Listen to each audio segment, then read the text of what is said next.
الشوق يبقى في اغتراب فقير কি লাভ এডিট করে? কিছু লাভ আছে? আসলে কোনো লাভ নেই। এইসব করে আরো রবের থেকে দূরে যাইতেছি, নিজের দিনের থেকে দূরে যাইতেছি, নিজের নবীর আদেশে চলতে পারতেছি না। সারাদিন টিকটক টিকটক এডিট এডিট।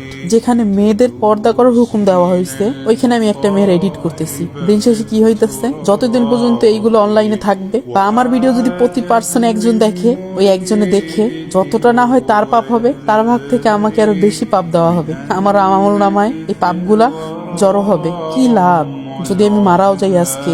আমার ভিডিওগুলো যদি থাইকা যায়, কবরে যা আজাব আসবে তা তো আসবেই, আর এই ভিডিওর জন্য আস্তে আস্তে আরো আজাব আসতে থাকবে। আমি আর অন্তর্ভুক্ত করতে চাই না, আমি আর পাপ কামাইতে চাই না। যদি পারি তাহলে ইসলামিক ভিডিও দিব, না হলে আর দিব না। কিন্তু আজকের মতো এখানেই শেষ। অন্তপক্ষে আমি অন্য কারো আর কোনোদিন এডিট করব না। এখনো সময় আছে, এইসব বাদ দাও।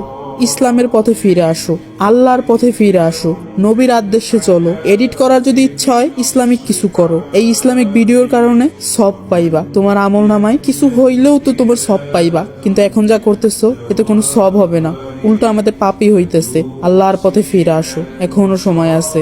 সবাইরে বলতেছি কথাগুলা।